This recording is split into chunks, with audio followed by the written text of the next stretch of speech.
Hello tenth class, welcome back on my channel. So tenth class मैं आपके सामने फिर हाजिर हूँ मैथ की एक और नई वीडियो के साथ।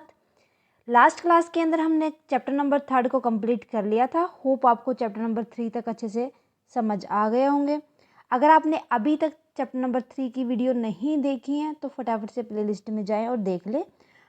चैनल पर हमने chapter number 1, chapter number 2 and chapter number 3 को कंप्लीट कर लिया है। ओके, तीनों चैप्टर में किसी भी क्वेश्चन के रिगार्डिंग या किसी भी टॉपिक के रिगार्डिंग कोई भी डाउट आता है तो प्लीज़ मुझे कमेंट सेक्शन में लिख दे। जितना जल्दी पॉसिबल होगा मैं आपके डाउट को क्लियर करूँगी। सो स्टूडेंट, आगे बढ़ते हुए आज की क्लास में हम स्टार्ट करने जा रहे हैं चैप्टर नंबर 4, क्वाड्रेटिक इक्वेशंस। सो आज की क्लास में पढ़ेंगे हम क्वाड्रेटिक इक्वेशंस होती क्या हैं और जो एक्सरसाइज 4.1 है हमारे उसके बेसिक कंसेप्ट को समझेंगे। मींस इंट्रोडक्शन ऑफ एक्सरसाइज 4.1 आज की क्लास में हम डिस्कस करने वाले हैं। So let's start student. सबसे पहले हम बात करते हैं क्वाड्रेटिक पोलिनोमियल की। सो ऐसे पोलिनोमियल जिसकी हाईएस्ट डिग्री 2 हो, जिस पोलिनोमियल के अंदर हाईएस्ट डिग्री 2 होगी तो वो पोलिनोमियल कहलाएगी क्वाड्रेटिक पोलिनोमियल। मींस देखो, a polynomial whose degree is 2 is called quadratic polynomial. It is in the form of, किस फॉर्म में होगी? polynomial of x is equal to ax square। देखो हाईएस्ट डिग्री कितनी आ गई यहाँ पर, x की पावर 2। दैट मीन कौन सी पोलिनोमियल है ये? क्वाड्रेटिक पोलिनोमियल है। प्लस में bx प्लस में c।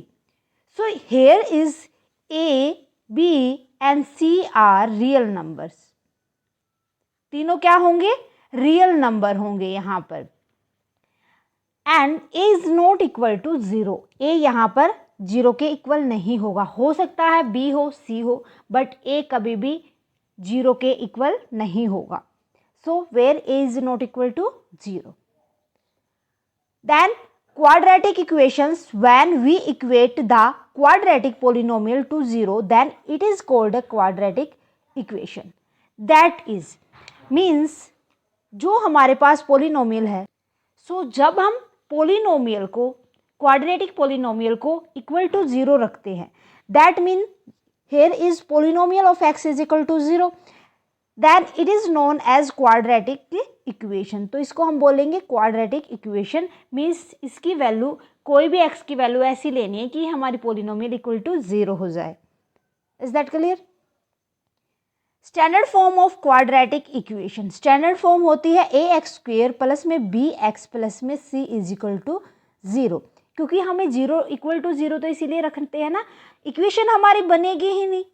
इक्वेशन मीन्स अगर हमने इक्वल टू 0 नहीं रखा तो that mean this is a quadratic expression, not a equation.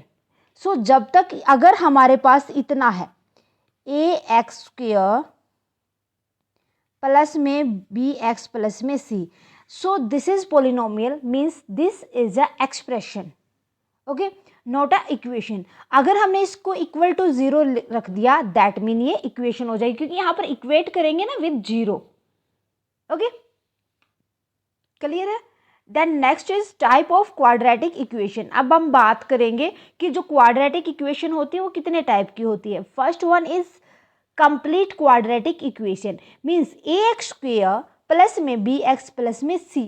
यहाँ पर हमें ये देखना है कि ax is not equal to 0 but b is also not equal to 0 and c is also not equal to 0। अगर हमारे पास एक पोलिनोमियल के अंदर a, b और c की वैल्यू, अगर a, b एंड c की वैल्यू 0 के इक्वल नहीं है दैट मीन वो कंप्लीट क्वाड्रेटिक इक्वेशन है। इक्वेशन तो हमने इसको इक्वेट कर दिया with 0। So this is complete quadratic equation. Where second is pure quadratic equation. So ax square is equal to 0 means यहाँ पर हमें ये पता है कि a is not equal to 0 but b is equal to 0 and c is also equal to 0। अगर b और c equal to 0 हो गए दैट मीन जो हमारे पास ये b की वैल्यू bx और c है ये तो 0 हो जाएगा। सो बचा क्या हमारे पास? Only ax square, so is equal to 0। क्योंकि ए की वैल्यू तो 0 हो ही नहीं सकती किसी भी कंडीशन में। क्लियर है? देन उसके बाद आता है root of a quadratic equation. Quadratic equation का हम रूट किस तरीके से देखेंगे? सो यहाँ पर हम लेके चलेंगे let X is equal to alpha, where alpha is the real number. So जो हमने अल्फा लिया वो क्या है? एक रियल नंबर है।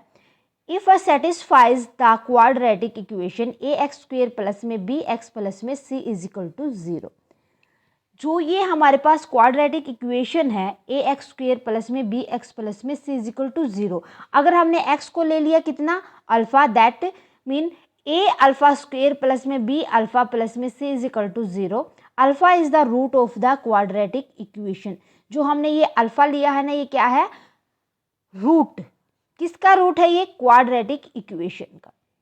सो as quadratic polynomial have degree 2, देखो डिग्री तो वही रहेगी, डिग्री में चेंज नहीं होगा। क्वाड्रेटिक है दैट मीन डिग्री तो उसकी 2 ही होगी।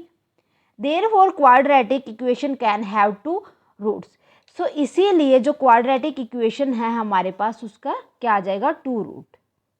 Okay, then so the zeros of quadratic polynomial P X is equal to A X square plus में बी एक्स प्लस में C is the same the root of the quadratic equation A X square plus में B X plus में C is equal to 0। कि जो हमारे पास किसी भी quadratic polynomial, जैसे मान लो ये हमारे पास क्वाड्रेटिक पोलिनोमियल है ए एक्स स्क्वेयर प्लस में बी एक्स प्लस में सी, अगर हमें इसका रूट ऑफ क्वाड्रेटिक इक्वेशन निकालना है तो भी ये सेम ही होगा, ए एक्स स्क्वेयर प्लस में बी एक्स प्लस में सी। क्योंकि हमें ना खाली जो एक्स है, एक्स की जगह हमें अल्फा लेना है, इससे ज़्यादा कुछ नहीं करना, और डिग्री भी उसकी वही हाईएस्ट डिग्री आ जाएगी। Okay, got my point? So this is the introduction of exercise 4.1। Hope आपको अच्छे से समझ आ गया होगा। इससे ज़्यादा कुछ नहीं है हमारे एक्सरसाइज के अंदर, इससे रिलेटेड ही हमें क्वेश्चंस को सोल्व करना होगा। सो स्टूडेंट, आज के लिए बस इतना ही। मिलते हैं नेक्स्ट क्लास में विद एक्सरसाइज 4.1 के क्वेश्चंस के साथ। ओके सो स्टूडेंट, आपका कोई भी डाउट है तो प्लीज़ मुझे कमेंट सेक्शन में लिख दे। क्लास कैसी लगी वो भी मुझे कमेंट करके बताएं। अच्छी लगे तो प्लीज़ लाइक और अदर स्टूडेंट के साथ ज़्यादा से ज़्यादा शेयर करें। अगर आप चैनल पर नए हैं तो फटाफट से साया मैथ क्लासेस को सब्सक्राइब कर ले, बेल आइकन को दबा ले ताकि आने वाली क्लास की नोटिफिकेशन आपको मिल सके। Thank you student, bye bye and take care.